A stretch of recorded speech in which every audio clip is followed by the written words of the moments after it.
Hello, welcome to mathematics untold. Mathematics untold में आप लोगों का स्वागत है। आज हम लोग वेरिएशन चैप्टर का तीसरा लेक्चर देखेंगे। उसमें हम लोग आज प्रॉब्लम करेंगे और प्रॉब्लम को आज हमने क्या किया, पहले से लिख लिया। लिख के इसलिए लिख लिया कि आप लोगों को समझाने में आसानी होगा।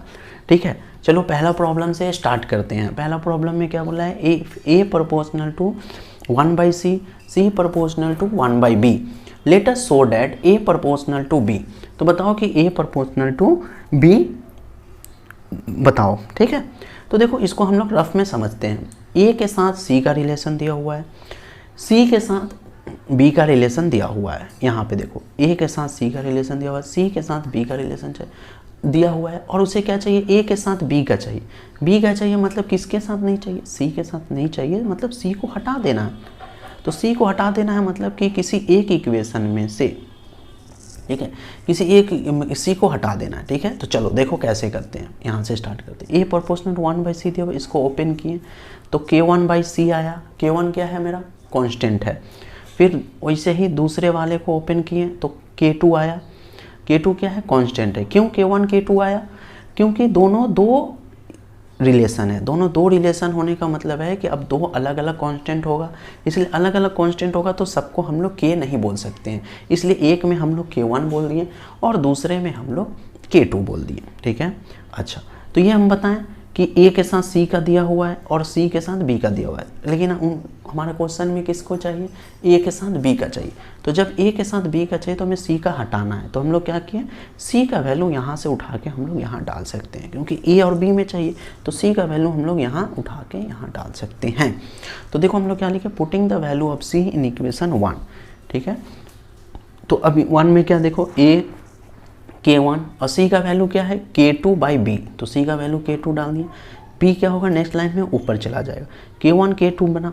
k1 k2 क्या है, कांस्टेंट है। तो जब कोई कांस्टेंट इक्वल टू कांस्टेंट को हटाते हैं तो हम लोग क्या लिख देते हैं, प्रोपोर्शनल लिख देते हैं।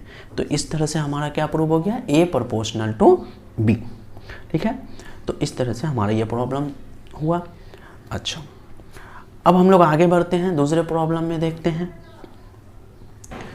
a प्रोपोर्शनल टू b दिया हुआ है और b प्रोपोर्शनल टू c दिया हुआ है। Let us show that a³ b³ plus b³ c³ plus c³ a³ proportional to abc into a³ plus b³ plus c³। ठीक है, इसे प्रूव करना है। पहले इसे रफ में समझाते हैं। क्या दिया हुआ है, a के साथ b का रिलेशन दिया हुआ है, b के साथ c का रिलेशन दिया हुआ है। ठीक है, तो अब हमें क्या चाहिए, किसी के साथ रिलेशन नहीं चाहिए, हमें एक चीज़ को प्रूव करना है, एक बड़े चीज़ को प्रूव करना है। यहाँ पे क्या था, ए के साथ बी को करना था, इसलिए हम लोग क्या किए, एलिमिनेट कर दिए, लेकिन यहाँ पे एलिमिनेट नहीं होगा। अच्छा, तो ये दूसरे मेथड से बनेगा, इसको प्रूव करना है। अच्छा, फिर से आते रफ में, ए के साथ बी का दिया हुआ है, बी के साथ सी दिया हुआ है। तो जब इस तरह से अगर हम चैन बनाएं, देखो ए बी सी लिखें तो ए के साथ बी का दिया हुआ है, बी के साथ सी का दिया हुआ है, इस तरह के प्रोपोर्शनल को हम लोग कॉन्टिन्यूअस प्रोपोर्शनल कहते हैं। देखिए ए के साथ बी का रिलेशन दिया हुआ है, फिर बी के साथ सी का रिलेशन दिया हुआ है, तो इस तरह से अगर दिया रहे तो हम लोग इसको कॉन्टिन्यूअस प्रोपोर्शनल कहते हैं। ठीक है, तो चलो आगे बढ़ते हैं। ए प्रोपोर्शनल टू बी दिया हुआ है तो हम लोग लिख सकते हैं ए इक्वल टू k1b। क्यों k1 लिए, क्योंकि दो दिया हुआ है तो दो कांस्टेंट चाहिए तो एक का नाम k1 दे देंगे। फिर दूसरे वाले में b प्रोपोर्शनल टू c दिया हुआ है तो उसको हम लोग ओपन किए तो हम लोग लिख सकते हैं k2। हम लोग एक्सप्लेन कर देंगे कि k1 कांस्टेंट है और k2 कांस्टेंट है। अच्छा, तो इस तरह का जब प्रोपोर्शनल हो, देखो a के साथ b का रिलेशन है, मान लो कि a एक आदमी है, उसका साथ b का रिलेशन, फिर b एक आदमी है, c का रिलेशन है। तो इस तरह से हो तो आपको क्या करना है, कन्वर्ट कर लेना है। कन्वर्ट कैसा करना है, a के साथ जब b का रिलेशन है और b के साथ c का है तो आपको क्या करना है, b के साथ जब c का है, ठीक है, b के साथ किसका है, c का, तो आपको a के साथ b का नहीं रख के a के साथ c का करना होगा, क्योंकि a b पे डिपेंड कर रहा और b c पे डिपेंड कर रहा। तो उससे अच्छा जब b c पे डिपेंड कर रहा तो आप भी a को भी c पे डिपेंड होना चाहिए। तो इसलिए आपको क्या करना पड़ेगा, b वाले का वैल्यू लाकर a में पुट कर देना होगा। ठीक है, तो देखो putting the value of b in equation 1, तो b का वैल्यू क्या है, k2c, ला के हम पुट किए तो a इक्वल टू k1 और b का वैल्यू है k2c, तो हमारा बन गया a equal to k1 k2c। ठीक है, अच्छा तो अब क्या हो गया, ए भी सी पे डिपेंड कर रहा और बी भी सी पे डिपेंड कर रहा। अब इस वाले से हमें अब कोई मतलब नहीं है, ठीक है। हर बार इस तरह से करना होगा, आपको पीछे से चलना होगा, बी का वैल्यू ला के ए में डाल देना होगा। अगर ऐसा क्वेश्चन आता है A proportional to B, B proportional to C और सी प्रोपोर्शनल टू डी, जैसे ऐसा रहता A proportional to B, B proportional to C, C proportional to D, तो आपको वहाँ पे 3 कांस्टेंट आता, एक में आता K1, एक में आता K2 और एक में आता K3। तो आपको C का वैल्यू ला के इसमें डालना पड़ता और फिर B का वैल्यू ला के इसमें डालना पड़ता पहले वाले में। तो आपको यहाँ पे 2 बार वैल्यू पुट करना पड़ता, यहाँ पे एक ही बार पुट करना पड़ रहा है।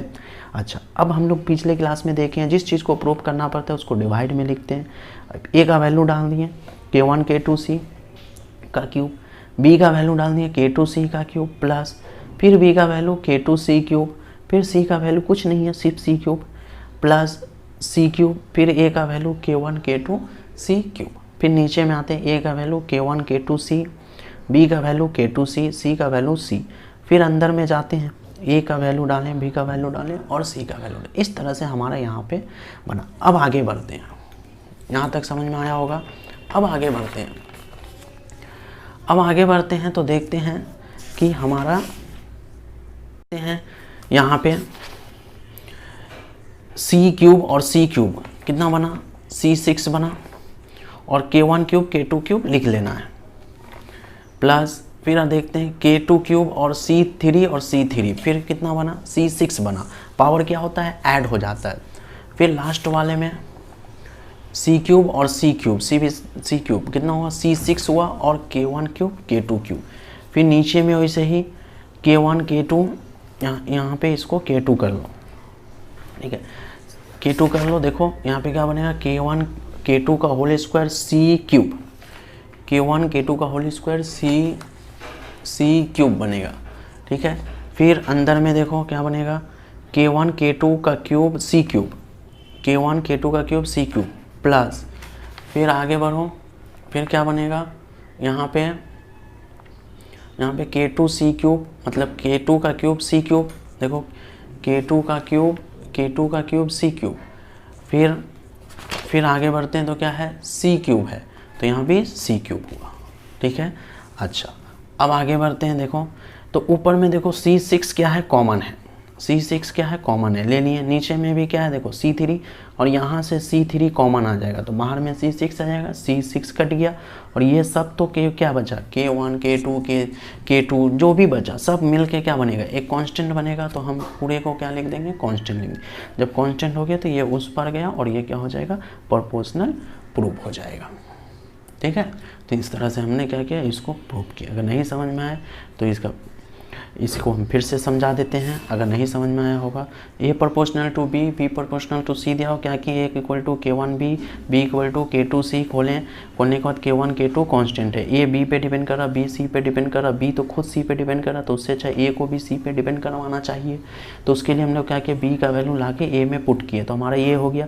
अब प्रोपोर्शनल प्रूव करना है तो सिंपली सब जगह पे ए बी का वैल्यू पुट किया, सी का कोई वैल्यू नहीं है, सिर्फ सी रहेगा।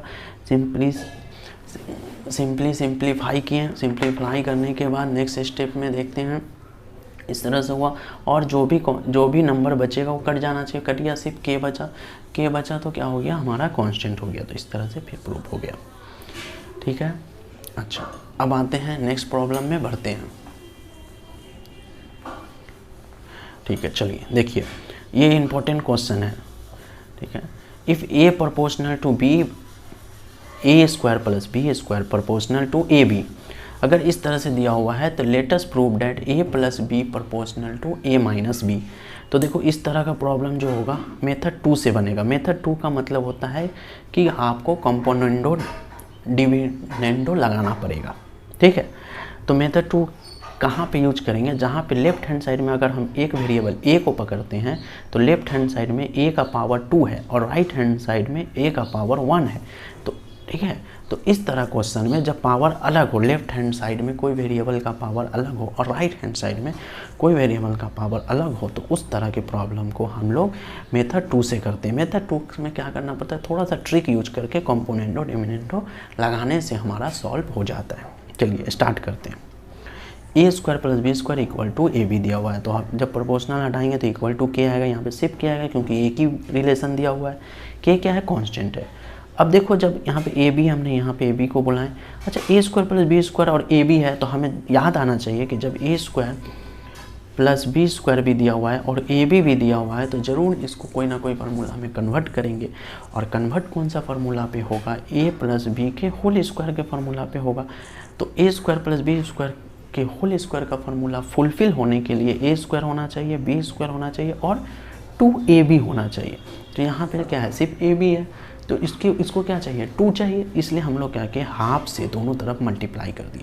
कोई इक्वेशन को जब हम कोई नंबर से मल्टीप्लाई करते तो उस इक्वेशन में कोई इफेक्ट नहीं पड़ता है, क्योंकि ये दिस इक्वल टू दिस है, तो हाफ से भी मल्टीप्लाई किए तो दोनों तरफ हम क्या किए, हाफ एक इक्वल नंबर है कांस्टेंट से मल्टीप्लाई किए तो जो तुम्हारा तो क्या हो गया, इक्वल टू इक्वल ही रह गया। ठीक है, अच्छा multiplying by half in both side, multiply किए तो हमारा क्या मिला, 2ab और नीचे 2 आया। अब इस तरह से हम इसको फुलफिल करने के बाद अब हमें समझ में आ रहा है A square plus B square by 2ab है, तो अब हम लोग इसमें अप्लाइंग कॉम्पोनेंटो डिविडेंडो करेंगे। वो क्या होता है, वो होता है कि जब हम आपको नीचे वाले के साथ ऊपर वाले को ऐड करेंगे तो फिर नीचे में ऊपर वाले के साथ नीचे वाले को क्या करेंगे, माइनस करेंगे। ठीक है, एग्जाम्पल के लिए अगर यहाँ पे a है, यहाँ पे b है और यहाँ पे c है, यहाँ पे d है, तो अगर आप a प्लस बी किए और a माइनस बी किए तो यहाँ पे आपको c प्लस डी करना पड़ेगा और c माइनस डी करना पड़ेगा। इसका प्रूफ है, इसका प्रूफ हम आपको जब हम आपको रेशियो प्रोपोर्शनल पढ़ाएंगे तो उसमें प्रूफ कर देंगे। ठीक है, अच्छा आप इस तरह से भी कर सकते हैं, जब अगर आप ऊपर वाले के साथ नीचे वाले को माइनस कर दिए तो आपको a के साथ नीचे में b को प्लस करना पड़ेगा, तो जो काम यहाँ पे कीजिएगा वही काम c के साथ d को अप माइनस करना पड़ेगा और c के साथ आपको d को प्लस करना पड़ेगा। मतलब कि इस तरह से भी कर सकते हैं और इस तरह से भी कर सकते हैं। तो पहला वाला जो है ज़्यादा यूज होता है, दूसरा वाला कोई केस में यूज होता है। तो अप्लाइंग कॉम्पोनेंटो डिपेंडो, तो ए स्क्वायर प्लस बी स्क्वायर के साथ 2ab को ऐड किए, वैसे ही वहाँ इस साइड में भी k के साथ 2 को ऐड किए। ए स्क्वायर प्लस बी स्क्वायर को माइनस 2ab किए तो k के साथ माइनस 2 किए, तो ये वाला एक फार्मूला हो गया, a प्लस बी का whole square, a minus B का होल स्क्वायर, इधर बचा k प्लस 2 और k माइनस 2। ठीक है, यहाँ तक समझ में आया। अब आगे बढ़ते हैं। तो जो स्क्वायरिंग हुआ था मेरा उस साइड गया तो रूट हो गया, रूट होने के बाद ये k प्लस 2 है, k अगर 5 रहता तो 7 हो जाता, अब 5 रहता तो 3 हो जाता, मतलब कि 7/3 हो जाता है तो एक कांस्टेंट हो जाता। 7/3 का रूट क्या हो जाता है, एक कांस्टेंट हो जाता, कांस्टेंट हो जाता, इसलिए हम लोग इसको क्या लिख लिए, कांस्टेंट लिख लिए। कांस्टेंट लिखने के बाद हम लोग क्या किए, a plus B proportional to a minus B proof कर दिए। ठीक है, तो ये बहुत इंपॉर्टेंट प्रॉब्लम था। ठीक है, ये बोर्ड के लिए भी इम्पोर्टेंट है। अच्छा, अब हम लोग कुछ नए टाइप का प्रॉब्लम करेंगे, जिसके लिए हम लोग कुछ थ्योरी देखेंगे। थ्योरी क्या है, जॉइंट वेरिएशन। ठीक है, जॉइंट वेरिएशन क्या होता है, ठीक है, उसको समझते हैं। जब हमारा a प्रोपोर्शनल टू b दिया हो और a प्रोपोर्शनल टू c दिया हो, अब यहाँ पे b प्रोपोर्शनल टू c नहीं है, a b पे डिपेंड कर रहा। देखो अगर चैन बनाते हैं a b c करते हैं, a b पे डिपेंड कर रहा और a c पे डिपेंड कर रहा। ठीक है, तो यहाँ पे लिखा हुआ है, यहाँ पे 2 केस बनेगा, ये केस 1 है, दोनों डायरेक्टली डिपेंड कर रहा, एक डायरेक्टली डिपेंड कर रहा और एक इनडायरेक्टली डिपेंड कर रहा। 3 केस भी बन सकता है, जब दोनों इनडायरेक्टली डिपेंड करेगा, ऐसा भी हो सकता है। ठीक है, ऐसा भी हो सकता है, a प्रोपोर्शनल टू 1/c और a प्रोपोर्शनल टू 1/b। ठीक है, तो यहाँ पे हम 2 ही केस लिए हैं। ठीक है, अच्छा a प्रोपोर्शनल टू b और a प्रोपोर्शनल टू c है, तो दोनों को जब हम ज्वाइन करेंगे तो क्या होगा, a प्रोपोर्शनल टू bc। ठीक है, ये जब b पे डिपेंड कर रहा और a c पे डिपेंड कर रहा तो हम चैन बनाए तो हम लोग ऐसा बोल सकते हैं a प्रोपोर्शनल टू bc। ठीक है, दूसरे केस में देखो a प्रोपोर्शनल टू b और a is inversely proportional to c, या फिर हम ऐसे बोल सकते हैं a प्रोपोर्शनल टू 1/c। अब ज्वाइंट करेंगे तो हम लोग लिखेंगे a प्रोपोर्शनल टू b/c। ये हुआ ज्वाइंट वेरिएशन। अब इसको हम लोग क्या समझते हैं, कुछ एग्जाम्पल से समझते हैं। एग्जाम्पल लेते हैं, पीपल लेते हैं, उसका नाम हम a दे दिए, डे ले लिए, उसका नाम हम p दे दिए, और वर्क ले लिए और इसका नाम हम c दे दिए।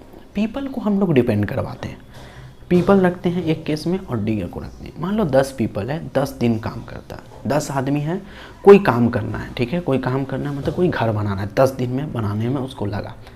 हम क्या किया, आदमी को 20 कर दिए, तो उस घर कितना दिन में तैयार हो जाएगा, 5 दिन में।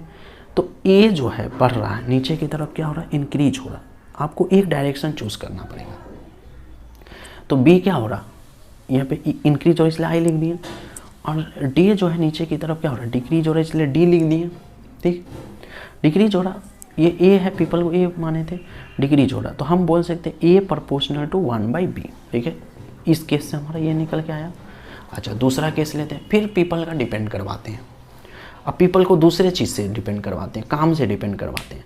ठीक है, मान लो 10 पीपल है, 5 काम कर दे रहा, 5 काम कर दे रहा। ठीक है, 5 काम करने का मतलब है कि आपको 5 काम कर दे रहा। 5 काम करने का मतलब है कि अगर घर में 10 लोग हैं तो 5 काम कर रहा। 5 काम करने का, कोई झाड़ू दे रहा, कोई बर्तन धो रहा, कोई कपड़ा धो रहा, ठीक है, कोई खाना बना रहा, और कोई कुछ कर रहा। 5 आदमी 5 काम कर रहा। पीपल को हम 20 कर दी। अब 20 पीपल क्या करेगा, मतलब कि 10 आदमी 5 काम कर रहा, तो हर एक एक काम के लिए 2 आदमी लग रहा। तो 10 आदमी हम लोग लिए, 10 पीपल लिए, तो अब 10 काम करेगा, मतलब कि पीपल बढ़ा दिए, पीपल नीचे की तरफ इंक्रीज हो रहा, वर्क भी नीचे की तरफ क्या हो रहा, इंक्रीज हो रहा है ना। तो जब इंक्रीज हो रहा तो हम लोग बोलेंगे ए प्रोपोर्शनल टू सी। तो अब हम लोग साथ में बोलेंगे, साथ में लिखेंगे पीपल डे वर्क।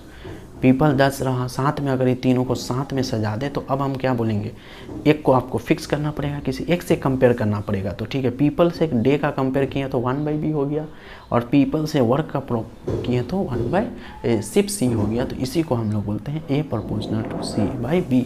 ये हुआ मेरा ज्वाइंट वेरिएशन। ज्वाइंट वेरिएशन को हम लोग वर्ड प्रॉब्लम में यूज करेंगे। जितना भी वर्ड प्रॉब्लम होगा सब इसी कॉन्सेप्ट पे बनेगा, वर्ड प्रॉब्लम।